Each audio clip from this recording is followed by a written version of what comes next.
বদরের ময়দানে এই পাশে কোরাইশ, এই পাশে মুসলমানেরা। বিশ্বনবী জালামি ভাষণ দিলেন, বললেন কুমু ইলা জান্নাতিন আরদুহাস সামাওয়াতি ওয়াল আরদ উইদ্দাত লিল মুত্তাকিন। ও আমার সাহাবারা, ওই জান্নাতের দিকে ছোট, যেই জান্নাত আকাশ জমিন বিস্তৃত। তোমরা দেখতে পাচ্ছ এটা বদরের ময়দান না, এটা আল্লাহর জান্নাত। আওয়াজ করে পড়েন আল্লাহু আকবার। বিশ্বনবী বললেন ছোট ওই জান্নাতের দিকে, যে জান্নাতের বিস্তৃতি আকাশ জমিন বিস্তৃত। বিশ্বনবীর এই কথা শোনার পরে এক আনসারী সাহাবী সাইয়েদনা উমাইর ইবনুল হুমাম রাদিয়াল্লাহু তাআলা আনহু খেজুর খাচ্ছিলেন। তিনি বিশ্বনবীর দিকে তাকিয়ে কথা শুনছেন আর খেজুর খাচ্ছেন। যখন বিশ্বনবী বললেন জান্নাতের দিকে ছোট, যে জান্নাত আকাশ জমিন বিস্তৃত, বিশ্বনবীর কথা শোনা মাত্র সাইয়েদনা উমাইর ইবনুল হুমাম বললেন বাহ বাহ। কি বললেন? বাহ বাহ মানে চমৎকার, মাশাআল্লাহ চমৎকার। আমরা ইদানিং কালে চমৎকার কিছু দেখলে ইংরেজিতে বলে ফেলি না ওয়াও ওয়াও, বাহ বাহ মাশাআল্লাহ।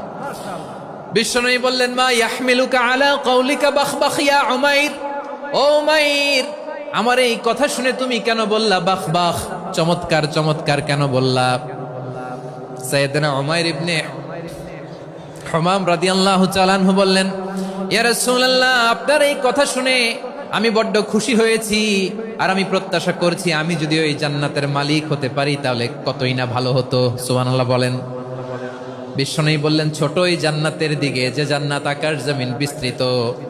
আপনার এই চমৎকার মুখনিসৃত কথা শুনে আমার হৃদয়ের মধ্যে জান্নাতি হওয়ার বাসনা জেগে উঠলো, এজন্য বলেছি বাহ বাহ, আমি যদি ওই জান্নাতে যেতে পারতাম কতই না ভালো হতো। উমাইরের কথা শুনে বিশ্বনবী বললেন ঠিক আছে উমাইর, জান্নাতে ঢোকার জন্য, এই জান্নাতের অধিবাসী হওয়ার জন্য যেহেতু তোমার এত আকাঙ্ক্ষা, আমি বলে দিলাম আনতা মিন আহলিহা, তুমি আল্লাহর ওই জান্নাতের অধিবাসী হবা। যাও উমাইর, তুমি ওই জান্নাতের অধিবাসী, ওই জান্নাতে তুমি ঢুকবা, তুমি জান্নাতি। তার মানে সহজ কথায় তুমি জান্নাতি। সুবহানাল্লাহ বলেন। যখনই বিশ্বনবী বললেন জান্নাতি, সাইয়েদনা উমাইর রাদিয়াল্লাহু তাআলা আনহু খেজুর খাচ্ছিলেন আর মনে মনে ভাবে বিশ্বনবী যখন ওয়ারেন্টি দিয়েছে, বিশ্বনবী যখন গ্যারান্টি দিয়েছে আমি জান্নাতে যাব, তাহলে হাতে তো এখনো 3টা খেজুর বাকি। এই 3টা খেজুর যদি খাই তাহলে জান্নাতে ঢুকতে দেরি হয়ে যাবে। সুবহানাল্লাহ পড়েন। হাতে কয়টা খেজুর? 3টা খেজুর।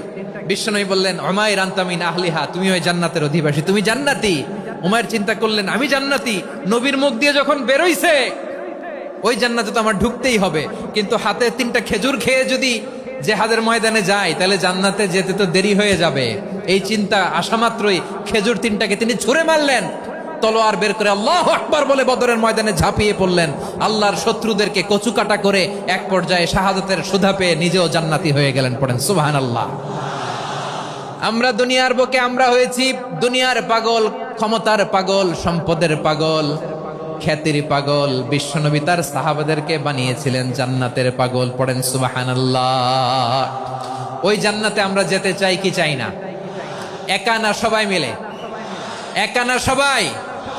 জান্নাতে একা আমি যাব না তো ভাই, তোমাকেও জান্নাতে দলে নিতে চাই। সবাই বলেন জান্নাতে একা আমি যাব না তো ভাই, তোমাকেও জান্নাতে দলে নিতে চাই। পড়েন আমিন। সিলেটের এই ঐতিহাসিক এমসি কলেজ ময়দানে আজ রাতে এই চমৎকার রজনীতে আমরা যেমনি একত্রিত হলাম, আল্লাহর জান্নাতুল ফেরদাউসের জন্য আমরা একত্রিত হতে পারি। আল্লাহ তুমি কবুল করো। সবাই আওয়াজ করে পড়েন আমিন।